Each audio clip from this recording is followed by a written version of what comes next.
함께 우리 표어를 같이 읽어보겠습니다. 나는 하나님의 사랑하는 자녀입니다.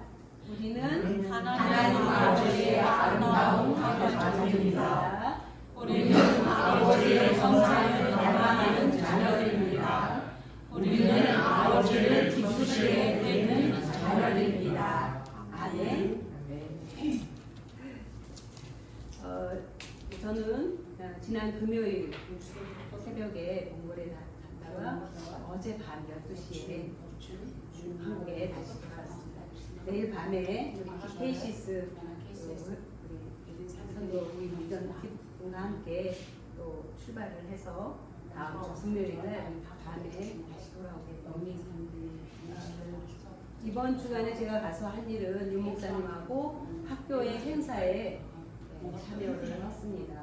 그래서 우리 동문들의 모임과 학교의 졸업식, 또 학교의 30주년을 기념하면서 학교가 갖는 미래에 대한 비전을 선포하는 그런 여러 행사들을 빡빡하게 일정을 소화하고 주일 예배를 주저나 빠질 수가 없어서 말씀드립니다. 제가 몽골에 가서 여러 행사들을 참여하면서 참 감사한 게 있었습니다. 하나님이 하신 일들을 눈으로 볼 수 있어서 너무 감사했습니다. 사실 선교사들은 누구나 복음 전도자들은 자기가 하는 일을 열심히 하죠. 게으르지 않고 하나님 앞에 충성스럽게 하려고 의지 애쓰고 기도하고 성령님의 도우심을 받아서 그 일들을 합니다. 그러나 이제 그러한 일들의 어떤 결과나 열매들은 사실 쉽게 얻을 수가 있는 거가 아니어서 사실 선교사님들은 많은 부분 때로는 지치고 힘들고 또 어렵게 느꼈을 때가 참 많이 있습니다. 그런데 사실 그러한 가운데서 하나님은 놀랍게 일을 하십니다. 제가 이제 어제 오후에 한인 선교사회가 하나가 있어요. 한인 선교사회에서 야외 예배를 갔어요. 거기 이제 윤 목사님이 설교하고 말씀 전하고 저는 이제 그분들에게 특별히 이제 무슨 얘기든지 하라고 해서 제가 그런 얘기를 했습니다. 사실 저는 몽골에서 바람 선생이라는 별명을 가지고 있습니다. 여러분 아세요? 제가 바람 선생님. 어떤 사람은 바람 나서 바람 선생이요? 그러는데 바람처럼 날아다녀서 바람 선생입니다. 근데 몽골에서는 전 다 알아요. 뛰어다니는 거를. 그래서 저는 바람 선생이라고 했는데 우리 학생들은 항상 저를 이상하게 느끼겠습니다. 몽골 분들은 절대로 뛰지 않는데 아무리 급하고 늦어도 몽골 분들은 뛰지 않습니다. 맞죠? 근데 저는 열심히 뛰어다녀요. 그래서 학생들이 선생님은 왜 그렇게 뛰어다니세요? 하면 저는 항상 그렇게 말합니다. 내가 날개가 없어서 뛰어다니는 거야. 내가 날개가 있으면 날지. 그래서 내가 할 수 있는 건 뛰는 것밖에 없어서 뛰는 거야. 그렇게 얘기하곤 했죠. 어제 선교사님들한테 좀 그 얘기를 했습니다. 얘기하고 저는 몽골에서 또 우리 학교 안에서 하나님이 날아다니시는 것을 그 소리를 들으면서 일했습니다. 그래서 그거를 따라가기가 너무 벅차서 제가 할 수 있는 일은 뛰었던 일이에요. 하나님이 학교 안에서 몽골 안에서 일으키는 그 수많은 기적들을 저는 보면서 느꼈던 행복한 사람입니다. 그러면 여러분들이 기왕하는 일 즐겁게 하되 그 날아다니시는 하나님 붙들고 하시기 바랍니다. 그러면 그 하나님이 일으키는 기적을 눈으로 볼 수 있고 경험할 수 있습니다. 그러면 내 몸이 안 움직일 수가 없습니다. 그리고 여러분 우리가 선교는 열심히 하죠. 누구 열심히 안 하는 선교가 느껴져요. 그러나 선교 신학에서는 그렇게 평가합니다. 선교사가 떠난 후에 모든 것을 물려주고 이양하고 떠난 후에 현지인들이 그 선교사를 어떻게 생각하느냐가 그 선교의 평가입니다. 그러니까 아무리 열심히 노력하고 수많은 것들을 이루었어도 현지인들의 가슴에 그분에 대한 생각이 다르다면 그 선교는 겉으로 보기에는 화려한 일이 많지만 성공한 선교라고 말할 수 없습니다. 그리고 하나님은 내가 한 이런 일을 보시는 게 아니라 내가 대상으로 섬겼던 현지인들의 마음속에 비쳐있는 나의 모습이 하나님이 보시는 것이 말씀이 들었습니다. 그래서 성도사님들한테 그렇게 얘기했어요. 저는 지금 우리 아이들도 있고 제 자녀들도 있고 수많은 우리 제자들과 함께 지내기도 하고 또 만나지 못하는 수많은 제자들도 있습니다. 그러나 그들을 생각하면서 오늘을 내가 허투루 살 수가 없습니다. 그들을 만날 때에 언제나 그들의 가슴 속에 심어졌던 나의 모습을 잃지 않으려고 많은 노력을 합니다. 그래서 게으려지려고 하다가 또 대충 하려고 하다가도 우리 아이들 생각해서 우리 아이들 다음에 만날 때 생각해서 우리가 더 바르게 살까 항상 그렇게 얘기하면서 삶을 자신의 행동을 바로 잡습니다. 사실은 이제 저희는 몽골 학교를 내려놓고 올 때에 정말로 모든 게 다 우리가 할 수 있는 모든 것을 다 했고 이제는 우리가 아니어도 여기에는 좋은 선교사님이나 좋은 총장님이 오시면 재단도 있고 학교의 시스템도 다 갖추고 우리와 함께 했던 경험이 많은 선생님들도 있기 때문에 학교가 잘 될 거라고 저는 정말 믿었어요. 아이처럼 순진하게 믿었습니다. 그래서 저희는 아직 인가가 없는 신학교 를 가서 사역을 하면서 신학교를 좀 더 안정시켜서 몽골 교회 전체에 좋은 목회자들을 양성하는 그런 일을 해야 되겠다. 그리고 몽골 목사님들도 학교를 항상 부러워했어요. 윤 박사, 계신 박사, 이제는 우리랑 좀 같이 일합시다. 그래서 저희도 이제 목사님들하고 같이 일을 하겠다고 약속을 하고 이제 안식년을 한 번도 안 했기 때문에 학교를 다 물려주고 안식년을 했어요. 근데 안식년을 가질 때 몽골에 가지 말라고 해서 가지 않았습니다. 왜냐하면 학교가 너무 잘 되기 때문에 가면 서로 다 불편하고 학교는 우리 때보다 더 잘 될 수는 없습니다. 어려울 때 서로 힘들어요. 그래서 이게 무슨 의미인가 하고 안식년을 지내면서 가지 않는 것이 맞는 것 같다라는 결론을 내렸어요. 그래서 가지 않는 것이 그리고 이재철 저랑 같이 일했던 이 목사님이랑 저랑 같이 일했던 백주년 기념교회 이재철 목사님이 아예 가지 않고 근처에도 가지 말라 그냥도 가지 말라고 해서 만 15년 동안 단 한 번도 공식적으로 가지 않았어요. 작년에 처음으로 비공식적으로 저희 가족들과 함께 갔고 올해 15년 만에 학교에 처음으로 공식적으로 나왔습니다. 이번에 가서 하나님이 저에게 주신 너무나도 놀라운 깨달음과 교훈을 제가 가지고 돌아왔습니다. 뭐였냐면 저희는 이제 학교도 잘 됐고 재단도 만들었고 그 2002년 이전에는 93년에서부터 2002년 2월까지는 윤순재 목사님 이름으로 모든 게 다 되어 있었어요.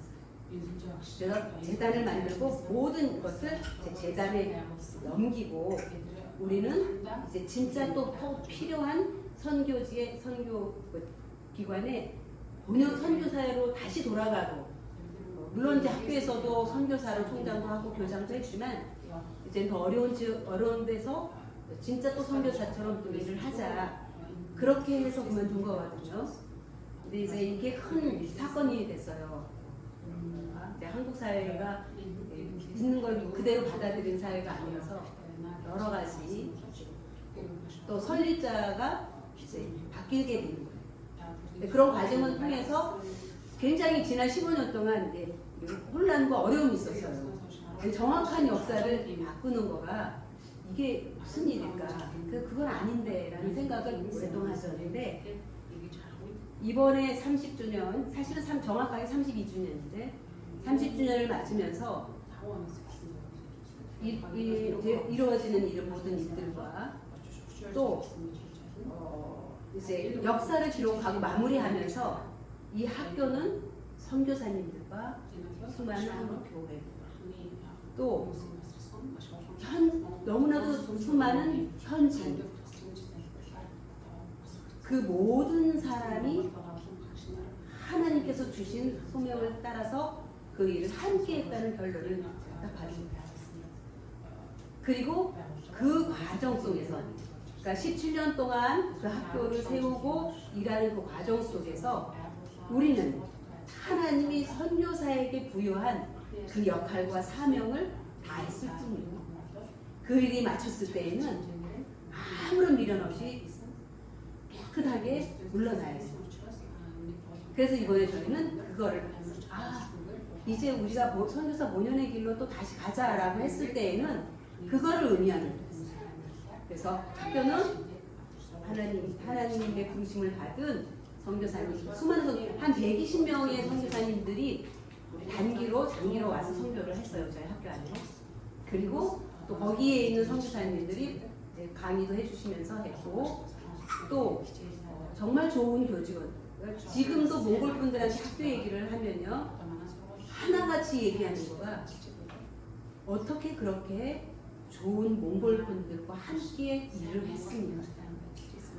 거기에서 수많은 선교사님들, 한국 사람들이 일을 하지만 좋은 분들을 만나지 못하다는 얘기를 참 많이 들었거든요. 근데 저희는 아쉬운 사람들은 하나도 없어요. 다 좋은 사람. 우리가 잠깐을 일했던 잠깐 무슨 일을 도와줬고 특히 이제 문교 관계자들, 학교에서 일했던 우리 부총장님들, 교수들 그런 분들이 선교학교를 이루는데 정말 중요해요. 그래서 하나님은 역사를 그렇게 정리를 하셨고 그리고 저희는 잊혀지는 것이 마땅한 일이에요. 그래서 홀가분하게 이제는 선교사 본연의 길로 다시 무명으로 우리의 길을 갈 수 있는 그러한 기쁜 마음, 가벼운 마음, 그러나 새로운 마음을 주셨습니다. 그리고 수많은 제자들을 만나면서 우리가 지난 7년 동안 또 그 이후로 수많은 관계를 맺으면서 우리 제자들 마음 안에 무엇이 심겨져 있는지를 제가 확인했습니다. 그래서 이 일은 정말 하나님이 하셨죠. 어제 아침에 마지막까지 계속 제자들 만나고 찾아오고 어제 아침 만날 시간이 없어서 잠깐 이제 아침 식사할 때 호텔에 와라 해서 같이 아침 식사하면서 1회를 목사님이면 93년에 만난 친구들. 그가 32년 된 친구들. 이렇게 젊은 20살 이렇게 온 애들이 지금은 할머니, 애들 손주들이 여러 명입니다. 근데 3명이 다 같이 한 목소리로 한 고백을 하는데 선생님들이 가르쳐준 그 이야기를 저는 항상 가슴에 새겼어요. 그리고 지나고 보니까 저희가 그렇게 살았어요. 그래서 너무 감사합니다.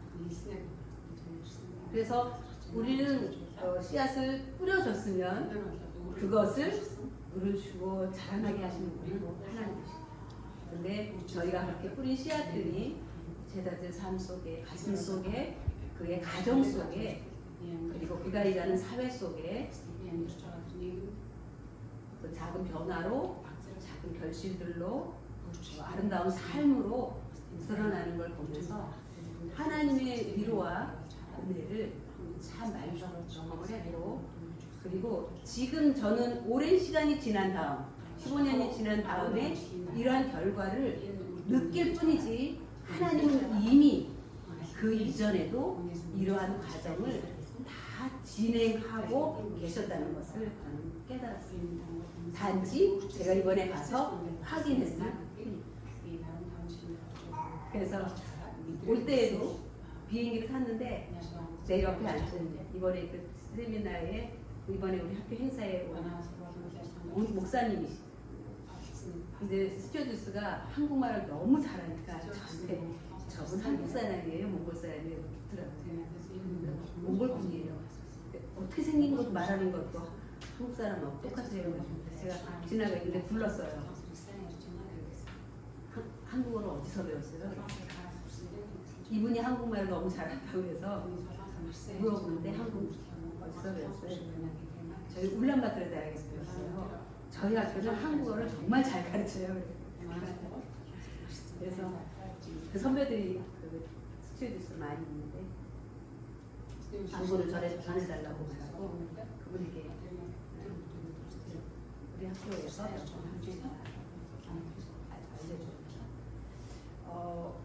우리는 우리에게 주어진 일을 할 뿐입니다.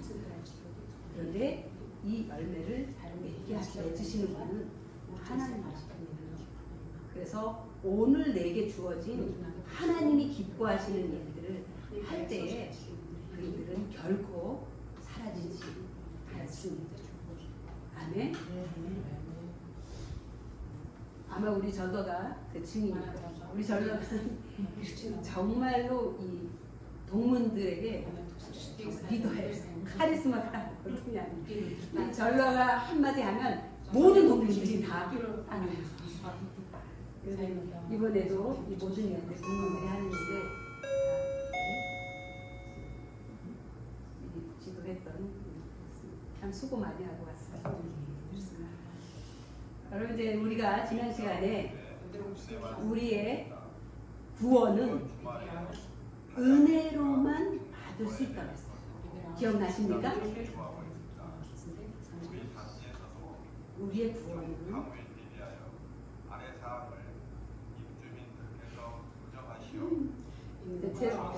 제 이야기에 더 신경 써주십시오.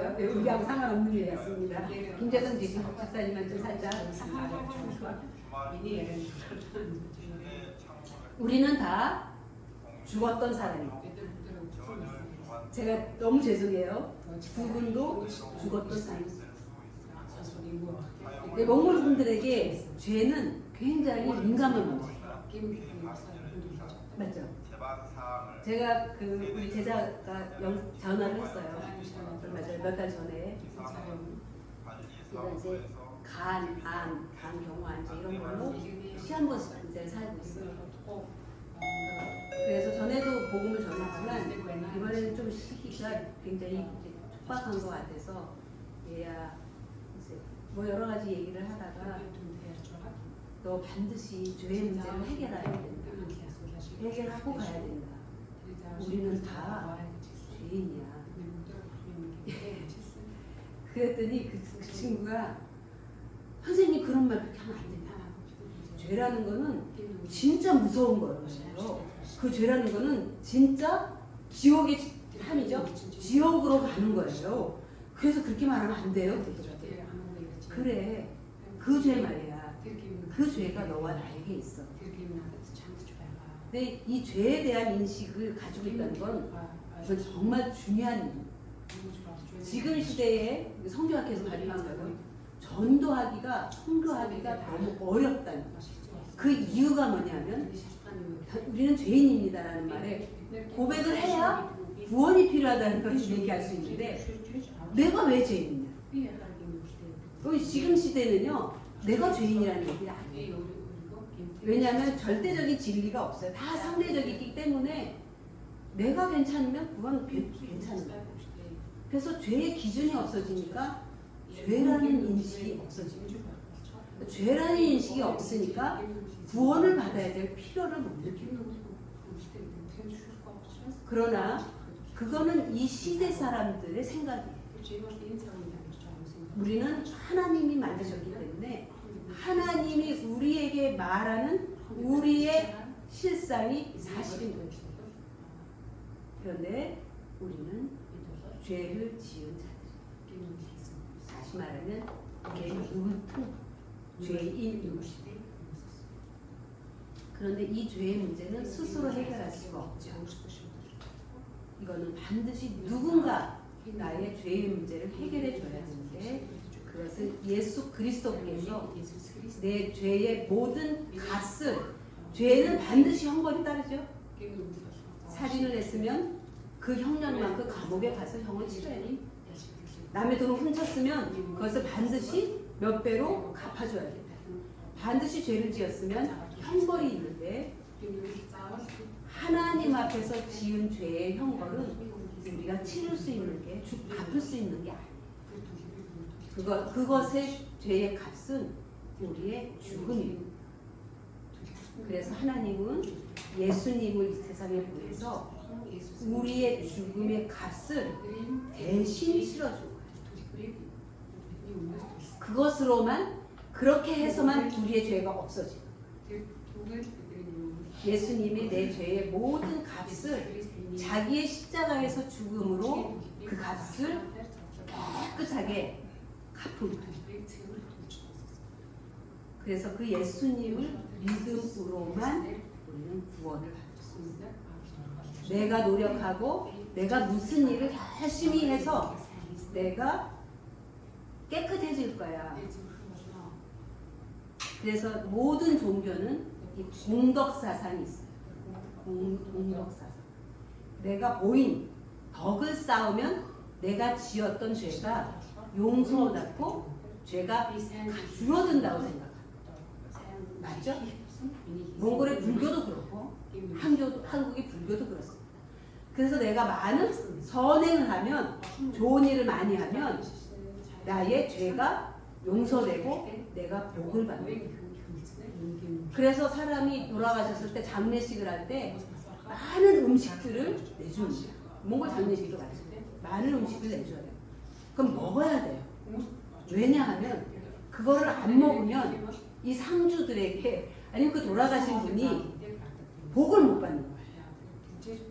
그래서 이거를 많은 사람들이 음식을 베풀어서 많은 사람들이 배부르게 먹어야 죽은 사람이 나쁜데 안 가요. 종교가 그래요. 그런데 그거는 불교가 그렇죠. 이슬람이 그렇습니다.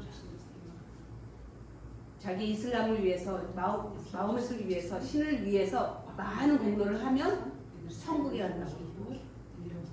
순교를 하면 천국에 가서 상을 받는다. 그리고 유대교도 그렇습니다. 유대교도 자기의 공로로 천국을 간다. 하나님의 나라에. 이 세상의 모든 종교는 내가 행위로 무엇인가 덕을 쌓고 무엇인가 선행을 베풀었을 때에 그것이 하늘에 들어가는 그러한 길을 만든다고 생각을 합니다. 그러나 기독교는 전혀 그렇지 않습니다. 그래서 모든 종교들은 내가 열심히 믿어서 하나님 그 신에게 가는 거예요. 그죠? 내가 열심히 믿어서 참선도 하고 덕도 쌓고 자선도 하고 그래서 천주교도 마찬가지. 그런데 기독교는 하나님이 우리에게 찾아오셔서 우리의 죄를 아들을 통해서 다 값을 치러주셨어요. 그래서 예수님을 통해서만 우리는 구원을 받습니다. 그 은혜는 한없는 아주 창세 전부터 우리에게 계획이었어요. 그런데 오직 은혜로 받은 구원에 대한 질문들이 있어요. 도대체 그러면 내가 은혜로 구원받았으면 내가 무슨 일을 다 해도 괜찮겠네. 은혜로 다 용서받으니까. 이렇게 해서 방탕한 삶을 초대교회에서 많이 살았어요. 이것을 잘못 이해해요.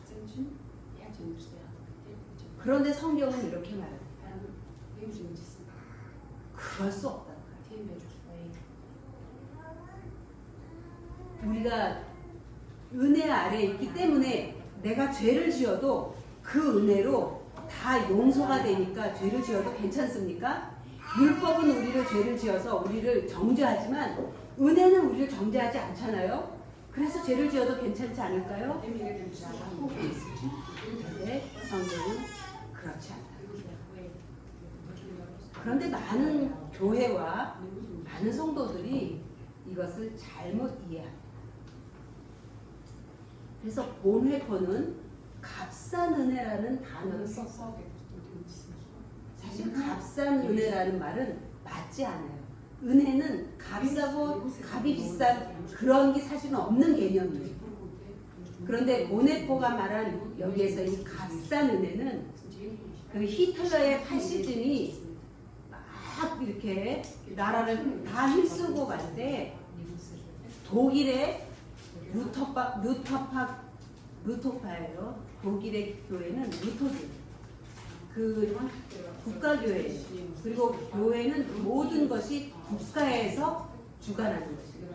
그래서 목사님들은 나라에서 월급을 줘요. 그리고 목사님들은 다 공무원. 그런데 그 교회가 그 히틀러의 잘못된 것들을 동조하고 그것을 받아들인 거예요. 비판하지 않았어요.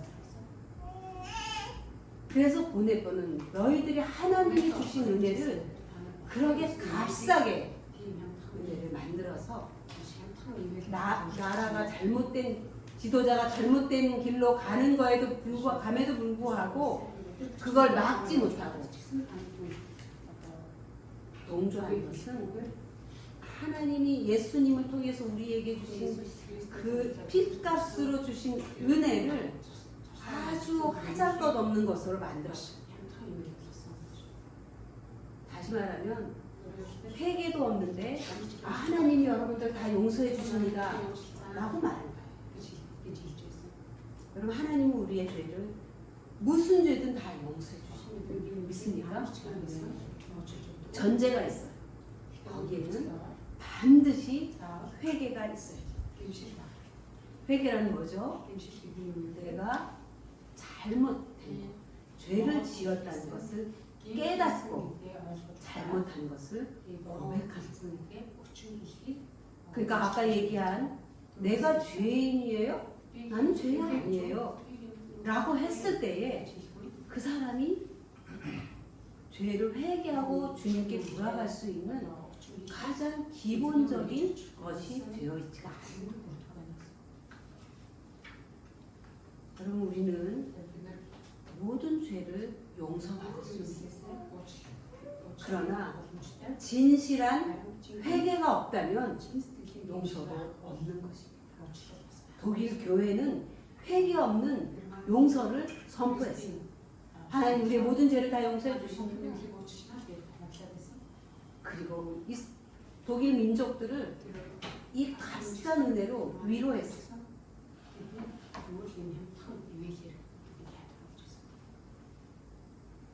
이건 이렇게 평가합니다. 이 세상의 수많은 교인들을 지옥으로 보내는 죄 중에 하나는 내 공로로 천국에 가려고, 다시 말하면 율법을 지켜서 내가 천국에 가겠다고 하는 그런 신앙이 지옥으로 가는데 정말 많은 사람들이 그렇게 지옥으로 간다. 그런데 그런 사람들보다 더 많은 사람들 지옥으로 보내는 것이 이 회개 없는 용서의 값싼 은혜를 전하는 기독교였습니다.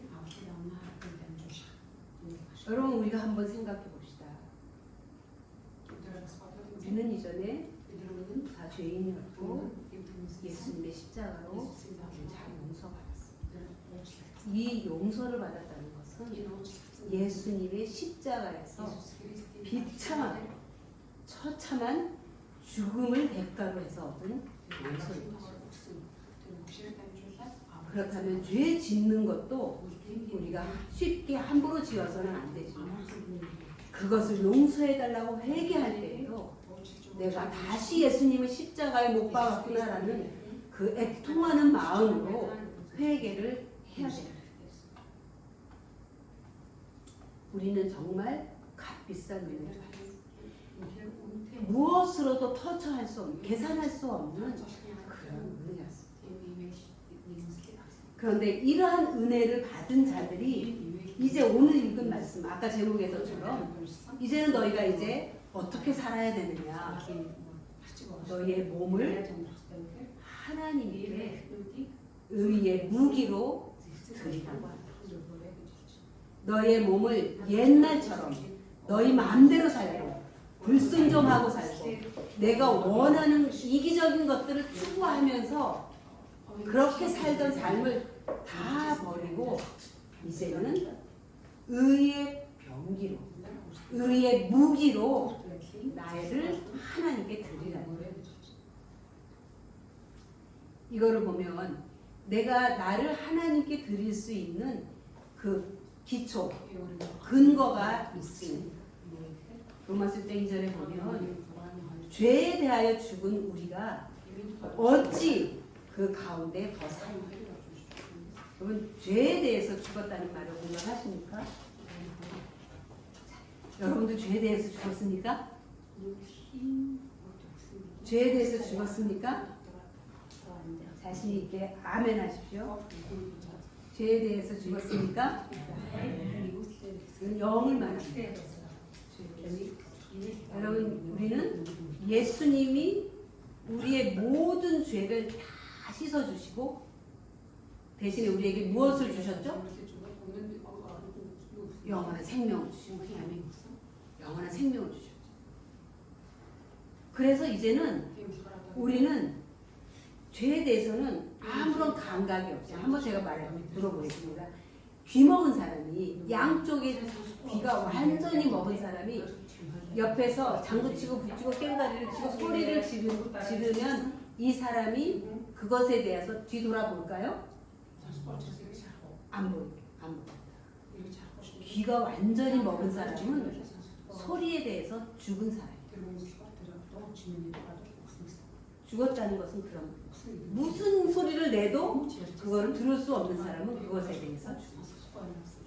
다시 말하면 우리는 죄에 대해서 죽었다고 하는 것은 그 무슨 악하고 모든 어떤 더럽고 아니면 뭐 그럴듯한 어떤 모양으로 포장한 어떤 죄라도 우리는 그거를 돌아볼 수가 없어요. 왜? 모르니까. 무엇을 하는지 나는 귀 먹은 사람이 소리를 내서 모르는 것처럼 여기에서 죄가 막 내 앞에서 왔다 갔다 하고 해도 나는 그거에 대해서 아무것도 못 느끼는 거예요. 아멘입니까? 아멘요? 네? 이거 생각하셔야 됩니다. 아멘입니까? 아멘. 죄에 대해서 죽었다는 건 그런 거예요. 그러니까 내 앞에서 별의별 죄들이 다 있고 어떤 유혹이 나한테 와도 나는 그것이 보이지도 들리지도 느껴지도 않는 게 이 죄라는 거예요. 그게 죄에 대해서 죽었다는 거예요. 무엇이요? 누가? 내 영이에요. 여러분 이거에 대해서 확신을 가져야 돼요. 이게 흔들리면 우리는 계속해서 죄에 대해서 끌려가요. 그래서 이거는 아무리 강조해도 지나치지 않고요. 우리는 계속해서 반복해서 들어도 꼭 필요한 거예요. 죄에 대해서 죽은 우리가 어찌 그 가운데 더 살게. 하나님 말씀하시는 거예요. 11절에는 이렇게 말씀하고 있어요. 이와 같이는 예수님이 하신 것처럼 너희도 너희 자신을 죄에 대하여 죽은 자. 그 10절에는 예수님이 죄에 대해서 죽었다. 그리스도 예수 안에서 하나님께 대하여는 살아있는 자로 여기 10절에 그렇게 나와요. 예수님도 그가 살아계심은 하나님께 대하여 살아계십니다. 예수님은 죄에 대해서 죽으셨고 다시 말하면 죄의 모든 값을 치르셨고 하나님께 다시 살아나시요. 이게 부활이에요. 다시 말하면 여러분 살아있다는 건 뭐죠? 살아있다는 것은 그것에 반응합니다. 우리가 하나님에 대해서 살아있다는 것은 모든 하나님에 대한 모든 것에 대해서 내가 반응하고 느끼고 함께한다. 이게 개념이 잡히십니까?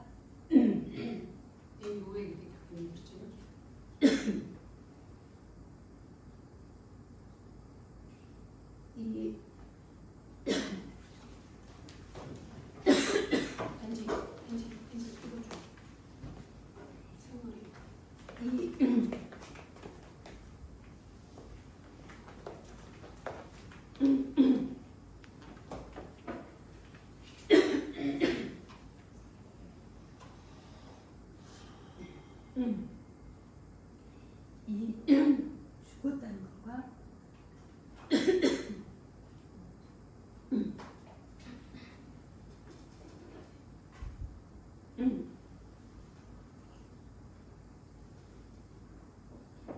사실 이거는 굉장히 어려운 개념이에요. 왜냐면 우리가 경험하지 못하기 때문에.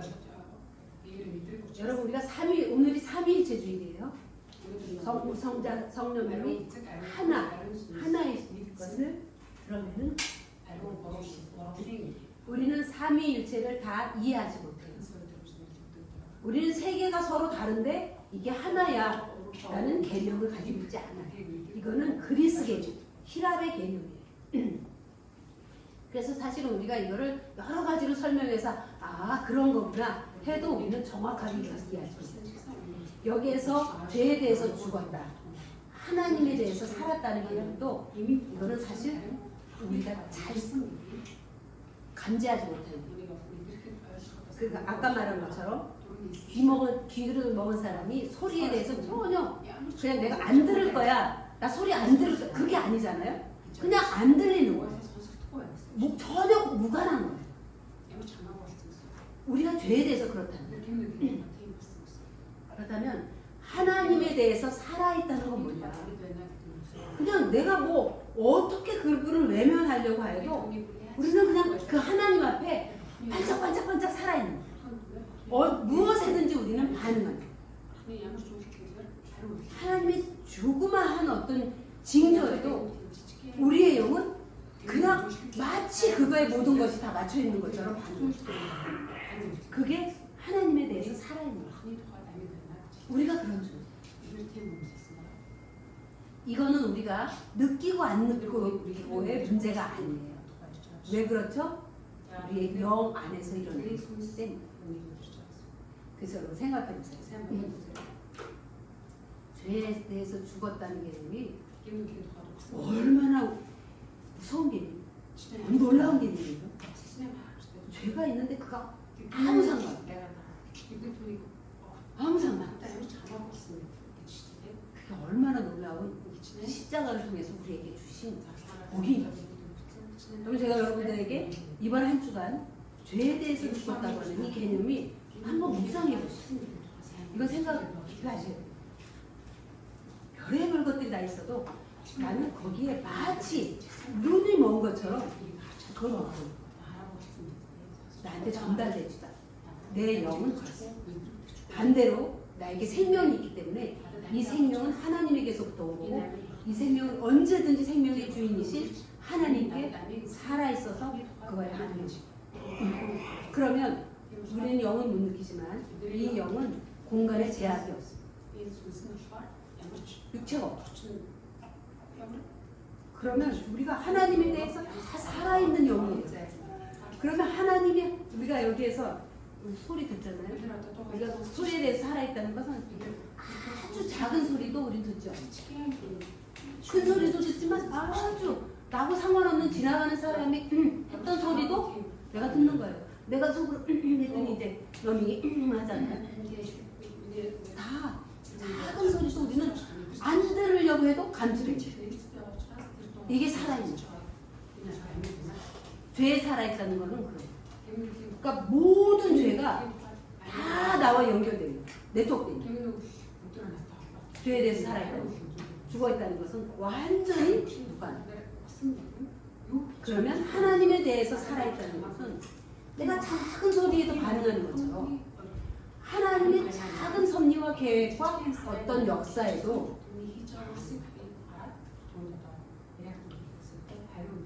다시 말하면 하나님이 만드신 이 피조물, 창조 세계만 봐도 그 안에 하나님의 손길이 들어있는 그거를 내 영은 아는 거예요. 느끼는 거예요. 찬양하는. 이게 하나님에 대해서 사랑이에요. 그래서 우리의 영은 하나님에 대해서 항상 반응하고 있어요. 여러분이 못 느낀다 하죠. 구원받고 거듭난 영이라. 십자가를 통해서 죄가 깨끗이 씻음받고 생명을 얻은 자라면 내가 못 느껴도 그런 현상이 내 영 안에서 일어나고 있습니다. 죄와는 무관하지만 하나님에 대해서는 언제나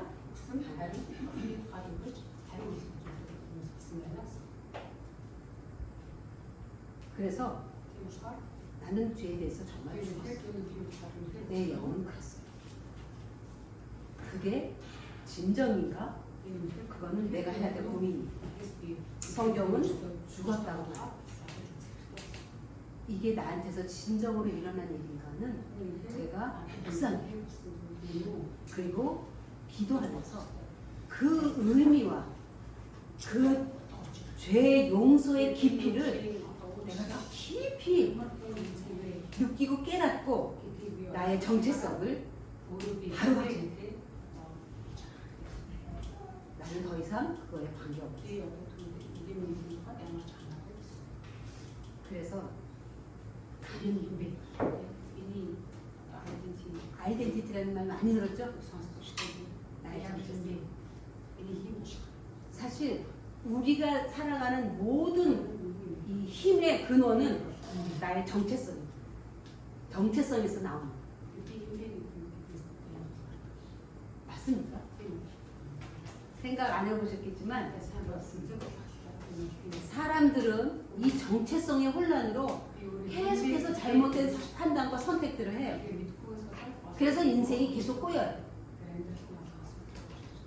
그래서 내가 어떠한 존재인가 누구인가에 대한 다른 정체성을 가져야 그 정체성에 따른 삶을 살아갈 수 있어요. 이것이 나의 삶을 만들어가는 것이죠. 이거 우습게 보지 마십시오. 정체성. 그러면 그리스도 안에서 나는 누구인가가 정말 중요해요. 우리는 이미 죄에 대해서는 죽은 자, 하나님에 대해서는 그리스도 안에서 살아있는 하나님께 언제나 반응하는 그런 존재예요.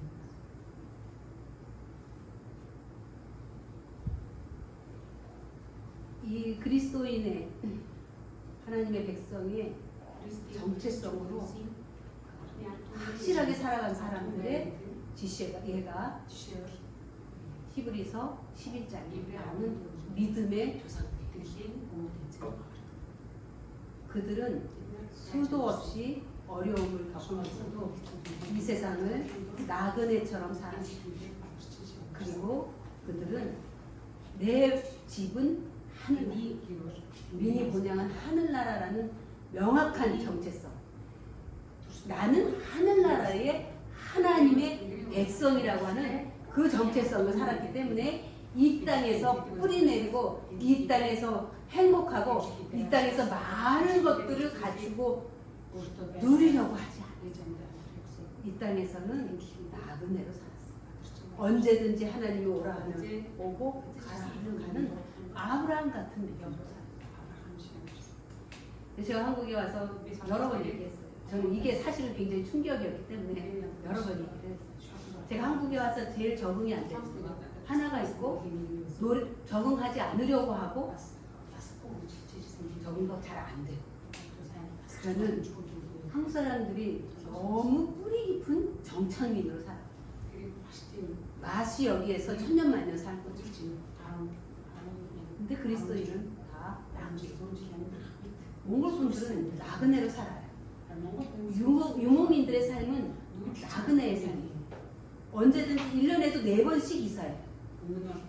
여름집, 봄에 이사하는지, 겨울에 가는지, 가을에 가는지 다 이사하면서 다녀요. 가장 적합한 기후와 자연 환경을 따라서. 그러니까 많은 짐이 있으면 안 돼요. 그냥 낙차 몇 마리에 모든 짐을 싣고 옮길 수 있는 그 정도면 좋죠. 더 필요도 없어요. 근데 욕심이 없어요. 그러니까 몽골 분들이 앞으로 몽골은 선교하는 나라가 되지 않을까. 왜냐하면 선교는 언제든지 떠나라 하면 쉽게 떠날 수 있는 사람이 아니에요. 나은 애들, 몽골 사람. 세상에 집착하지 않고 이 땅에 이거는 징기스칸의 유언이기도 합니다. 징기스칸은 죽으면서 그런 유언했다고 하죠. 성을 쌓는 자는 망하리라. 이 땅에 오랫동안 뿌리를 내리고 여기가 조상을 하고 사는 사람들은 망할 거라고 했어요. 다른 건 모르고 우리가 이 땅에 너무 뿌리를 그래서 지금 한국 사람들이 너무 노후를 안전하게 보내려고 오늘 너무 조마조마하면서 사는 거예요. 오늘 행복을 잃어버려. 미래를 걱정하는 거예요. 근데 몽골 분들 절대로 그렇게 안 해요. 무모할 만큼 생각하지 않아요. 근데 지혜로우잖아요. 오늘의 행복을 잃어버리지 않아요. 그게 나쁜 삶입니다. 그래서 내가 누구인지를 정확하게 안다면 우리는 이제 나 자신을 하나님께 드릴 수 있어요. 왜죠? 죄에 대해서는 죽은 자라고 했잖아요. 하나님에 대해서 살아있는 자예요. 내 영이. 근데 나의 주인은 누구예요? 영이에요. 내 마음이나 내 몸이 아니에요.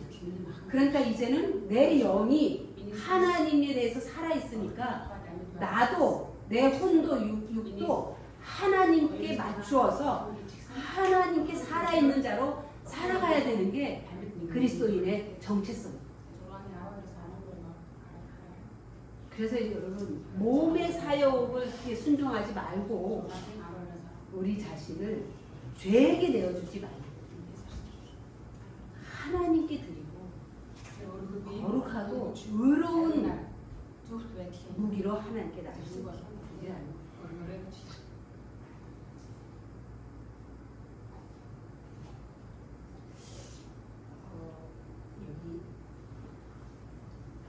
이렇게 자기를 하나님께 의의 무기로 드리려고 하는데 우리는 어려움을 가지고 그거는 세상이 우리를 가만 놔주지. 그래서 우리는 성령님을 의지하고 많은 것들이 있지만 설교 너무 길어져서 여기까지만 우리는 하나님께 나를 드려요. 왜요? 그게 내 정체성이에요. 그런데 나의 몸과 혼은 거듭나지 않았기 때문에 완전히 변화되지 않았기 때문에 계속해서 말씀을 읽고 기도하고 성령님의 도우심을 받아서 계속해서 내 정체성을 잊어버리지 않고 나는 의를 따라서 살아요. 잊어버리지 않는 것 중에 우리의 정체성을 잃어버리지 말자. 이런 생각으로 한 주간 죽는 게 죄에 대해서 죽는 게 뭐예요? 하나님에 대해서 사는 게 뭐예요? 내 정체성은 정말 하나님께 살아있는 백성의 정체성인가? 이를 깊이 생각하면서 한 주간 보내는 여러분들 되시길 바랍니다.